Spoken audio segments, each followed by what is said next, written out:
বাথরুমে উলঙ্গ হয়ে গোসল করা যাবে কি? বাথরুমে কিংবা টয়লেটে যেখানে আপনাকে অন্য কেউ দেখতে পাচ্ছে না এরকম জায়গায় গোসল করলে আপনি শরীরের সমস্ত কাপড় চোপড় খুলে বিবস্ত্র অবস্থায় গোসল করলে সেটি হারাম বা সরাসরি নিষিদ্ধ কোনো কিছু হবে না। আমাদের মনে রাখতে হবে যে একটা সময় পৃথিবীতে মানুষের বেশিরভাগ মানুষেরই অনেক বেশি কাপড় চোপড় থাকতো না, অনেকেরই একজোড়া কাপড় থাকতো যেটা দিয়ে তিনি তার জীবন পার করে দিতেন। আজকাল আলহামদুলিল্লাহ আমাদের অনেক কাপড় চোপড় রয়েছে। তো যার সামর্থ্য আছে এরকম অবস্থায় তিনি সকল কাপড় চোপড় খুলে গোসল করাটা তার জন্য অনুত্তম।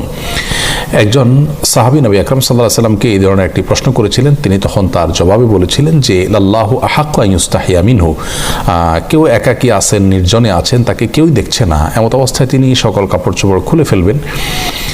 এ বিষয়টি অনুত্তম, কারণ আল্লাহ তাআলা তাকে দেখছেন, আল্লাহর প্রতি তার লাজ লজ্জা থাকা উচিত অন্তত। আর এটি নানান দিক থেকে আমাদের জন্য ক্ষতিকর বটে, মানুষের স্বাভাবিক লজ্জা এটাও কমে যায়। এই জন্য একান্ত প্রয়োজন না হলে বাথরুমে উলঙ্গ হয়ে গোসল না করাটা উত্তম।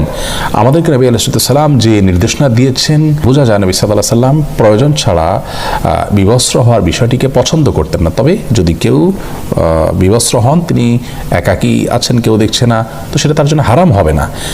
একটা হলো অনুত্তম আর একটা হারাম, দুটো দুই জিনিস, কিন্তু হারাম হবে না বিষয়ের কারণে, গুনাহ হবে না ওটার কারণে, কিন্তু অনুত্তম হলো একজন মুসলমান অনুত্তম কাজ থেকে বেঁচে থাকার চেষ্টা করবেন, কিন্তু প্রয়োজন হলে তিনি এটি করতে পারেন।